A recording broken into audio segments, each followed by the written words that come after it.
बिस्मिल्लाहिर्रहमानिर्रहीम अस्सलाम वालेकुम। CS402 थ्योरी ऑफ ऑटोमेटा, उसको आज हम लोग स्टार्ट करने वाले हैं।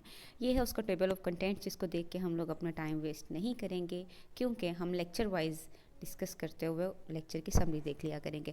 ये है जी लेक्चर नंबर 1 और इसकी समरी में हम लोग क्या क्या डिस्कस करने वाले हैं। हम लोग कोर्स का टाइटल देखेंगे, हम ये देखेंगे कि ऑटोमेटा बेसिकली कहा किसको जाता है, लैंग्वेजेस फॉर्मल कौन सी होती हैं, इनफॉर्मल कौन सी होती हैं, अल्फ़ाबेट्स क्या होते हैं, स्ट्रिंग्स क्या होती हैं, नल स्ट्रिंग्स क्या होती हैं, वर्ड्स किन्हें कहा जाता है, और अल्फ़ाबेट्स जो हैं वैलिड और इनवैलिड कैसे होते हैं, हम किस तरह से चेक करते हैं उन्हें। फिर इंपॉर्टेंट लेंथ किस तरह से फाइंड की जाती है जी स्ट्रिंग्स की, और रिवर्स किस तरह से निकाला जाता है स्ट्रिंग का। और उसके बाद हम लोग देखेंगे कि लैंग्वेजेस को डिफाइन कैसे किया जाता है। उसके 4 मेथड्स हैं टोटल, और उन 4 मेथड्स को हम लोग 4 लेक्चर्स के अंदर डिस्कस करेंगे। पहला जो मेथड है डिस्क्रिप्टिव मेथड, उसको आज हम लोग इसी लेक्चर में देख लेंगे और कुछ एग्जांपल्स भी देखेंगे, लाइक इवन लैंग्वेज, पैलिंड्रोम और इक्वल लैंग्वेज। ये लैंग्वेजेस इंपॉर्टेंट हैं, ठीक है। अच्छा जी, तो स्टार्ट करते हैं। ऑटोमेटा किसे कहा जाता है? ऑटोमेटा प्लूरल है जी ऑटोमेशन का।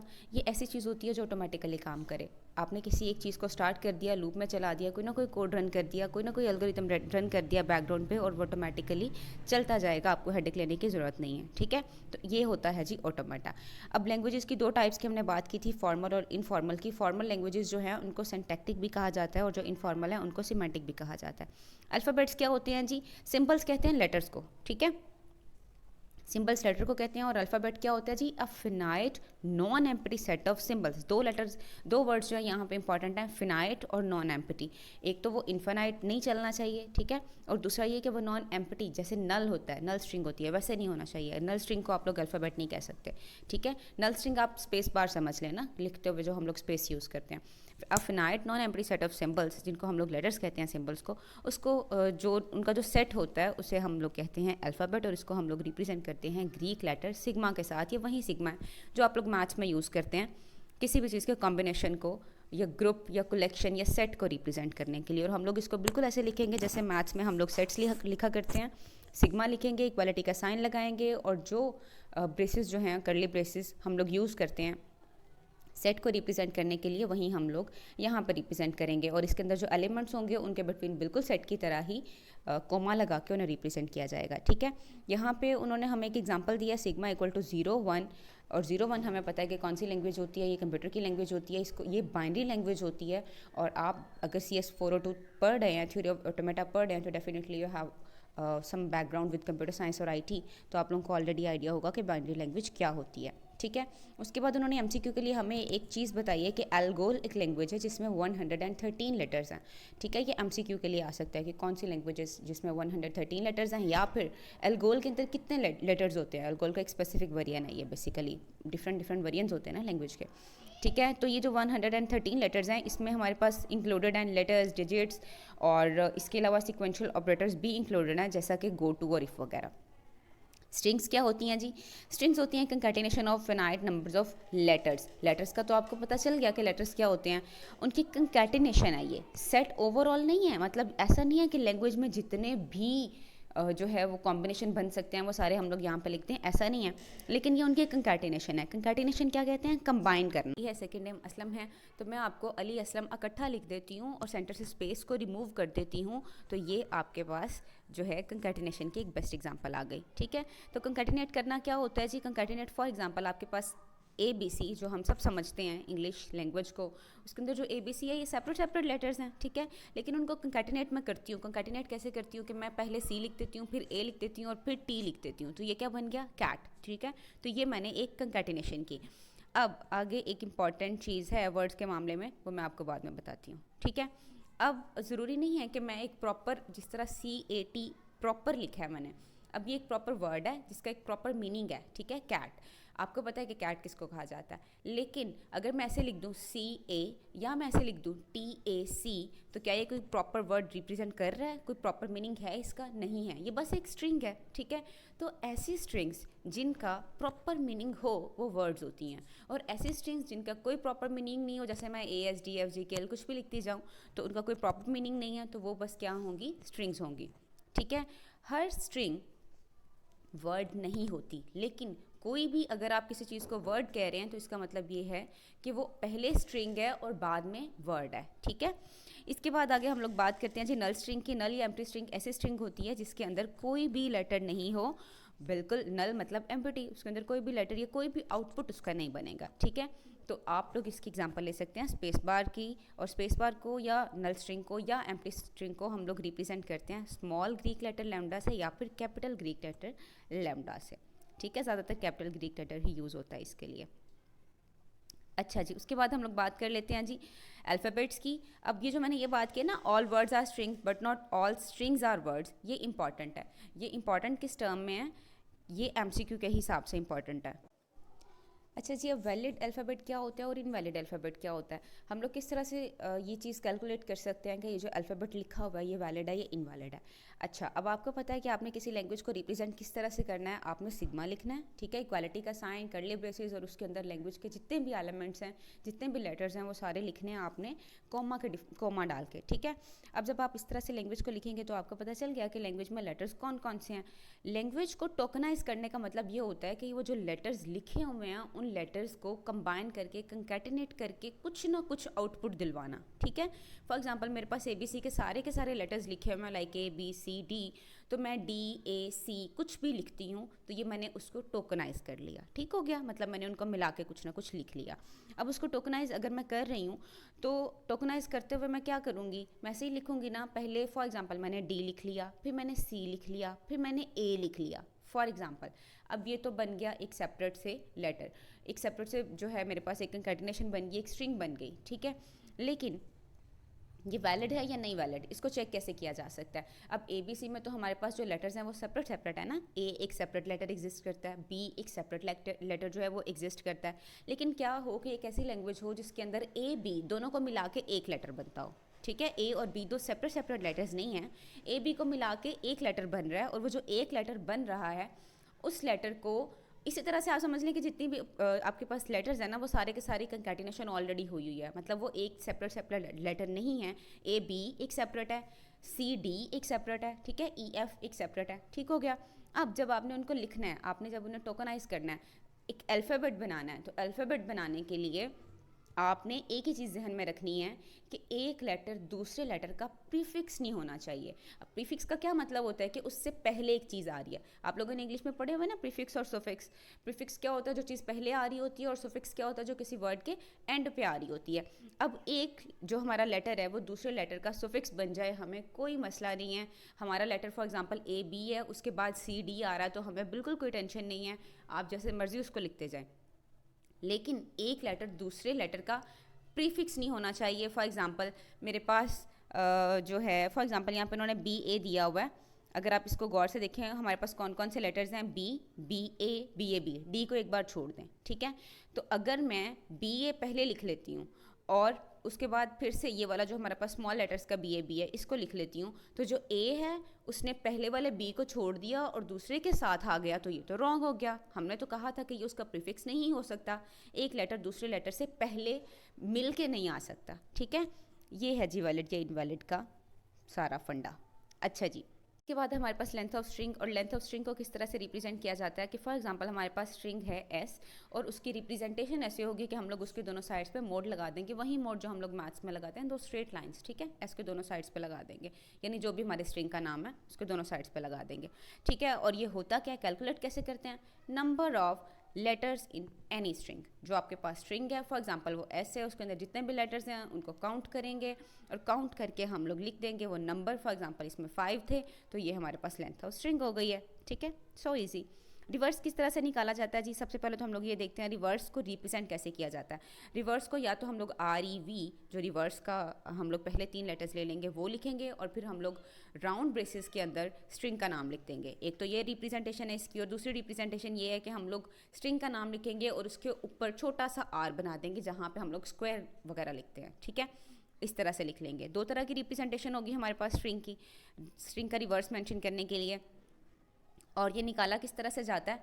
आपके पास जितने भी लेटर्स पड़े हुए हैं आपने उनको उठाना है, बस आपने उनको एंड से शुरू करना है और स्टार्ट पे एंड कर देना है। फॉर एग्जांपल आपके पास ए बी सी है, आप लोग लिखेंगे सी बी ए, यानी कि आप लोग उनका काउंट चेंज कर देंगे। आप लोग उनकी जो नंबर, फॉर एग्जांपल पहले नंबर ए जो था वो 1 पे था, बी जो है वो 2 पे था और सी जो है वो 3 पे था, तो आप लोग 3 से स्टार्ट करेंगे, 3 2 1। इसमें एक बहुत ही कॉमन मिस्टेक जो है वो की जाती है, जिसकी वजह से MCQ रॉन्ग हो जाते हैं। आपने वो नहीं करनी और आपने मेरी बात ध्यान से सुननी है। अगर आपके पास इस तरह से आ जाता है, फॉर एग्जाम्पल उन्होंने पहली एग्जाम्पल जो हमें दी हुई है सिग्मा इक्वल टू बी और उसके बाद सेकंड लेटर है ए बी और थर्ड लेटर है बी ए बी, तो आपने जब उसको टोकनाइज करना है यानी उसका रिवर्स निकाल रहे होना है, तो आपने इस बी ए बी को रिवर्स नहीं करना। वैसे इस बी ए बी को तो रिवर्स अगर हम लोग करेंगे तो ये फिर भी बी ए बी रहेगा। फॉर एग्जाम्पल आपके पास ए बी है, तो ए बी लेटर को रिवर्स नहीं कर देना, इसको बी ए नहीं बना देना, इसको ए बी ही रहने देना है, बस उसकी पोजीशन चेंज करनी है। ठीक है, लेटर जैसा है वो वैसा ही रहेगा, बस उसकी पोजीशन चेंज होगी, लेटर को चेंज नहीं करना आपने। ठीक हो गया। लैंग्वेजेस को डिफ़ाइन कैसे किया जाता है जी? लैंग्वेजेस को डिफ़ाइन करने के बहुत ज़्यादा तरीके होते हैं, लेकिन हम लोग जो इस बुक में पढ़ने वाले हैं वो डिस्क्रिप्टिव है, रिकर्सिव है, और हम लोग रेगुलर एक्सप्रेशन को यूज़ कर सकते हैं और हम लोग फिनाइट ऑटोमेटा को यूज़ कर सकते हैं। अच्छा जी, डिस्क्रिप्टिव डेफिनेशन की अगर हम लोग बात करें तो इसका डिस्क्रिप्टिव डेफिनेशन का मतलब ये है जी, नाम से ही हमें समझ आ रहा है कि ये कुछ ना कुछ डिस्क्रिप्शन के रेलेवेंट है। ठीक है, तो ऐसी लैंग्वेज जो कि डिस्क्राइब या डिफाइन की जाती हो उस कंडीशन के हिसाब से, जो कंडीशन उसके वर्ड्स के ऊपर इम्पोज की जाती है, तो ऐसी लैंग्वेज को कहते हैं डिस्क्रिप्टिव डेफिनेशन। अब इस लैंग्वेज के अगर हम लोग एग्जांपल देखें, बेसिकली ये लैंग्वेज की रिप्रेजेंटेशन है, उसकी डेफिनेशन है, उसको डिफाइन करने का एक तरीका है डिस्क्रिप्टिव। जो कंडीशन उसके वर्ड्स के ऊपर इम्पोज की जा रही है उस कंडीशन के हिसाब से हमने लैंग्वेजेस को लिखना है, तो ये उसकी डिस्क्रिप्टिव डेफिनेशन बन गई। वेरी सिंपल, नाम से ही पता चल रहा था ना हमें। अच्छा जी, सबसे पहले उन्होंने हमें एक लैंग्वेज दी है जी ओड लेंथ की। अब ओड लेंथ की लैंग्वेज को रिप्रेजेंट करेंगे तो किस तरह से करेंगे? लैंग्वेज वही है, सिंपल, सिग्मा लिखेंगे और ए, मतलब इस पूरी लैंग्वेज में सिर्फ एक ही डिजिट है जिसका नाम है ए, तो इसको रिप्रेजेंट करना है हमने ओड लेंथ में। तो ओड लेंथ क्या होती है? ओड लेंथ किस तरह से रिप्रेजेंट किया जाता है? ओड नंबर्स कौन से होते हैं? 1 3 5, ठीक है, जो डिवाइड प्रॉपर नहीं होते हों, डिवाइड होने के बाद एक डिजिट बचता हो। ठीक है, तो उस लैंग्वेज को हम लोग कहते हैं ओड लैंग्वेज। अब ओड लेंथ की लैंग्वेज को अगर हमने डिफाइन करना है तो किस तरह से करेंगे? पहले बार एक ए लिख देंगे, दूसरे बार 3 ए लिख देंगे, फिर हम लोग उससे अगली बार 5 ए लिख देंगे। अब ये हम लोग 1 से 3 ए हम लोगों ने किस तरह से बना लिए? हम लोगों ने उसकी कंकैटिनेशन कर दी। जिस तरह से हम फॉर एग्जाम्पल इंग्लिश के अंदर लिखते हैं ना लेटर्स, हमारे पास लेटर्स हैं, हमने वर्ड बनाना है, अल्फ़ाबेट बनाना है, हम लोग किस तरह से बनाते हैं? हम लोग अब CAT अगर मैंने लिखा है तो मेरे ऊपर कोई ये कंडीशन तो इम्पोज नहीं ना की गई कि मैंने बस एक लेटर को एक ही बार यूज़ करना है, मैं जितनी बार चाहूँ यूज़ कर सकती हूँ ना, है ना। फॉर एग्जाम्पल मैंने डोर लिखना है तो DOOR, मैंने O को 2 टाइम्स कंकैटिनेट कर लिया, तो ये कोई कंडीशन तो इम्पोज नहीं ना की गई हमारे ऊपर। तो सेम यहाँ पे भी ऐसे है कि हमारे ऊपर कोई कंडीशन नहीं इम्पोज की जा रही, हमारे ऊपर बस एक कंडीशन है और वो ये कि हमारी लैंग्वेज के अंदर ए की लेटर ए है, उसी ए की जितनी भी कंकैटिनेशन कर लें हमारे पास लेंथ जो है स्ट्रिंग की वो ओड बननी चाहिए। तो बहुत सिंपल है, उसको एक बार ए लिखेंगे, फिर 3 बार ए लिखेंगे, फिर 5 बार एंड सो ऑन, और ये इनफिनाइट चलेगी। ठीक है, आपने इसको फिनाइट नहीं रखना। क्यों? क्योंकि हम लोग ए को कितनी बार कंकैटिनेट कर सकते हैं ये हमें किसी ने भी नहीं बताया। ठीक है, ये लैंग्वेज की जो डेफिनेशन है उसके अंदर ये चीज़ नहीं है, जो कंडीशन इम्पोज की जा रही है कंडीशन के अंदर ये चीज़ नहीं है, तो हम लोग जितनी बार चाहें उसको कंकैटिनेट कर सकते हैं। ठीक है, अब आपको यहाँ तक समझ आ चुकी है, अब आपके लिए आगे काम करना बहुत आसान हो जाएगा। अब जी अगली लैंग्वेज जो है उसकी कंडीशन देखते हैं। The language L of strings that does not start with a, जो ए के साथ स्टार्ट नहीं होती। अब टोटल हमारे पास कितने लेटर्स हैं? ABC, 3 लेटर्स हैं, और कंडीशन क्या है जी कि ए से स्टार्ट नहीं होनी चाहिए। अब जो नल स्ट्रिंग है वो भी तो ए से स्टार्ट नहीं ना हो रही है ना, तो हम लोग नल स्ट्रिंग को भी रिप्रेजेंट करेंगे, डेफिनेटली उसको लिखेंगे। नल स्ट्रिंग लिखी, अब B A से स्टार्ट नहीं हो रहा, C A से स्टार्ट नहीं हो रहा। पहले हम लोगों ने सीधे सीधे वर्ड्स लिख लेने हैं, मतलब सीधे सीधे हम लोगों ने लेटर्स लिख लेने हैं जितने भी हमारे पास गिवन होने हैं, उसके बाद हमने कंकैटिनेशन स्टार्ट करनी है। अब अगर मैं इसके बाद देखूँ A B लिखूँ तो A B मैं नहीं लिख सकती क्योंकि वो तो A से स्टार्ट हो रहा है ना, लेकिन B A लिखूँ तो लिख सकती हूँ। क्यों? क्योंकि वो A से स्टार्ट नहीं हो रहा। मुझे बस एक ही चीज़ ध्यान में रखनी है कि मैंने वो तमाम नंबर्स लिखने हैं जो कि A से स्टार्ट नहीं हो रहे। ठीक है, B C A से स्टार्ट नहीं हो रहा, C A से स्टार्ट नहीं हो रहा, C B C C and so on, ये चलती ही जाएगी, इनफिनाइट लैंग्वेज है। ठीक है, आगे जी उन्होंने हमसे क्या कहा है, the language of strings of length 2 defined over this sigma 012 can be written as, length 2 होनी चाहिए। क्या कंडीशन है कि लेंथ 2 या 2 से ज़्यादा नहीं होनी चाहिए, 2 या 2 से कम नहीं होनी चाहिए। अगर उन्होंने कहा होता ना मैक्सिमम 2, तो फिर हम लोगों ने क्या करना था, एक बार 0 लिखना था, नल स्ट्रिंग भी लिखनी थी, 0 भी लिखना था, 1 भी लिखना था, 2 भी लिखना था, फिर हम लोगों ने 0 0 या 0 1 पे आना था, फिर कंकैटिनेट करना था। बट उन्होंने क्या कहा है जी, लेंथ 2, एग्जैक्टली 2, ना इससे ज़्यादा ना इससे कम। तो हम लोग ना तो नल स्ट्रिंग को लिख सकते हैं और ना ही सिंगल डिजिट्स को लिख सकते हैं। फिर हम लोगों ने कंकैटिनेशन से ही स्टार्ट करना है, और कंकैटिनेट करने में हमारे ऊपर किसी किस्म की कोई कंडीशन इम्पोज नहीं हो रही। तो हम लोग 0 0 0 1 0 2 1 0 1 1 एंड सो ऑन करते ही जाएंगे, ठीक है, कंकैटिनेट। उसके बाद अगला क्या है जी, the language L string ending in zero. अब एंडिंग इन जीरो का क्या मतलब है कि मेरे पास स्टार्टिंग में कुछ भी आ सकता है, जीरो पे एंड करवाना है बस मुझे, ठीक है। अब मैं नल स्ट्रिंग नहीं लिख सकती, क्योंकि नल स्ट्रिंग जीरो पे एंड नहीं हो रही, ठीक है। तो जीरो खुद जीरो पे एंड हो रहा है, जीरो से स्टार्ट हो रहा है, जीरो पे ही एंड हो रहा है, ठीक है। 0 0 0 पे एंड हो रहा है, 1 0, और फिर जीरो की कंकैटिनेट करवाते जाएंगे जीरो के साथ और 1 के साथ, बस as simple as that. The language equal, important है ये भी। इंपॉर्टेंट का मेरा मतलब ये है कि ये एमसीक्यू में भी पूछ सकते हैं, और हो सकता है कि ये आप लोगों को क्वेश्चन में भी पूछा जा सकता है। इवन लैंग्वेज इंपॉर्टेंट होती है, पैलिंड्रोम इंपॉर्टेंट होते हैं, इक्वल इंपॉर्टेंट होती है, इंटीजर्स की सम हाउ थोड़ी बहुत, ठीक है। अच्छा जी, अब इक्वल लैंग्वेज की अगर हम लोग बात करें तो इक्वल नंबर ऑफ एज आने चाहिए और इक्वल नंबर ऑफ बीज आने चाहिए। आपके पास लैंग्वेज ए बी बस 2 ही हैं, ठीक है, 2 ही एलिमेंट्स हैं। तो इक्वल नंबर ऑफ ए और बी को अगर आप लोग डिफाइन करेंगे, तो पहले अगर आप लोग लिखते हैं नल स्ट्रिंग को, तो नल स्ट्रिंग के अंदर इक्वल नंबर ऑफ एज और इक्वल नंबर ऑफ बीज नहीं है, मतलब 0 नंबर ऑफ एज और 0 नंबर ऑफ बीज, राइट। तो आप लोग नल स्ट्रिंग को लिखेंगे, उसके बाद आप लोग ए बी, मतलब एक नंबर ए एक नंबर बी, ठीक है। उसके बाद आप लोग बी ए लिखें, अगर उसको ही घुमा के लिख दे तब भी आपका जो है जो कंडीशन गिवन है वो तो फिर भी सेटिस्फाई कर रही है। और इसी तरह से फिर आप लोग 2 ए 2 भी लिख देंगे, ए बी मतलब उनको घुमा के भी लिख सकते हैं किसी भी तरह से, बस आपकी जहन में जो कंडीशन है वो प्रॉपर होनी चाहिए कि equal number of as and equal number of B's. फिर इवन है। अब इवन का क्या मतलब है जी, of strings with even number of as and even number of b's. अब इवन क्या होते हैं, 2 4 6 8 10, ठीक है, जो डिवाइड हो सकते हैं प्रॉपरली। तो ऐसी लैंग्वेज को डिफाइन करने के लिए आप लोगों ने जैसे पहले देखा था ना कि इक्वल होने चाहिए, अब इवन होने चाहिए, अब ओड वालों को नहीं लिखना, ठीक है। तो वही बात नल स्ट्रिंग भी आएगी, क्योंकि उसमें भी इवन ही है, 0 0, ठीक है। फिर आप लोग 2 टाइम्स ए लिखेंगे, 2 टाइम्स बी लिखेंगे, क्योंकि हमें ऐसा नहीं कहा गया कि इन दोनों की कंकैटिनेशन। अगर आप लैंग्वेज को देखें तो उन्होंने कहा जी strings with even number of as and even number of b's, ठीक है। तो हम लोग ए लिखेंगे, फिर बी लिखेंगे, और फिर हम लोग इसी तरह से कंकैटिनेट इन दोनों को आपस में भी करवाते जाएंगे और खुद से भी करवाते जाएंगे। फिर इंटीजर की लैंग्वेज है जी, इंटीजर्स को किस तरह से रिप्रेजेंट करना है। अब इंटीजर को माइनस जो है वो इन्फिनिटी से हम लोग स्टार्ट करवाते हैं और 0 में इंक्लूडेड होता है, और फिर हम लोग प्लस इन्फिनिटी तक लेके जाते हैं। तो हम लोग उनके बिटवीन -2 से प्लस के 2 तक जितने भी एलिमेंट्स हैं वो लिखेंगे, और फिर दोनों साइड्स पे हम लोग ये शो करवा देंगे कि ये लैंग्वेज कंटिन्यूस है। अब इवन लैंग्वेज जो होती है, इवन लैंग्वेज भी कंटिन्यूस होती है, क्योंकि उन्होंने जो हमें डिजिट्स दिए हैं वो माइनस भी दे दी है। अब जब माइनस दे दिया है उन्होंने हमें, तो माइनस के साथ कंकैटिनेट करवाएंगे तो वो तमाम माइनस इन्फिनिटी तक चला जाएगा, ठीक है। तो ये दोनों साइड्स पे चलता जाएगा, और -4 और +4 के बिटवीन हम लोग नंबर्स लिख देंगे और दोनों साइड्स पे कंटिन्यूस शो करवा देंगे। अच्छा जी, आगे कुछ और एग्जांपल्स हैं, और फिर फैक्टोरियल की एग्जांपल है। फैक्टोरियल क्या होता है, मैथ्स में आप लोग किस तरह से फैक्टोरियल लेते हैं। आपके पास ए की पावर n है और n के आगे फैक्टोरियल लगा हुआ है, तो आपको पता है ना कि n = 1 2 3 सो ऑन चलता ही जाएगा, ठीक है। तो इस तरह से आप इसका फैक्टोरियल ले लेंगे। अब डबल फैक्टोरियल का क्या मतलब है, डबल फैक्टोरियल का मतलब ये है कि जितने डिजिट्स हैं उन डिजिट्स के ऊपर अलग-अलग फैक्टोरियल लेंगे हम लोग, ठीक है। इसके बाद स्क्वायर की लैंग्वेज है जी, हम लोग पावर का स्क्वायर ले लेंगे। फिर अब हमारे पास डबल स्क्वायर है, डबल स्क्वायर का भी वही मतलब है कि जितने डिजिट्स हैं उनके ऊपर सेपरेट पावर का स्क्वायर लेंगे। फिर प्राइम नंबर्स की लैंग्वेज है जी, और फिर पैलिंड्रोम, और बुक में ही लिखा हुआ है कि ये इंपॉर्टेंट है। अब पैलिंड्रोम्स होते क्या हैं जी, the language consisting of null string and the strings as defined over sigma such that reverse of the string is equal to the string.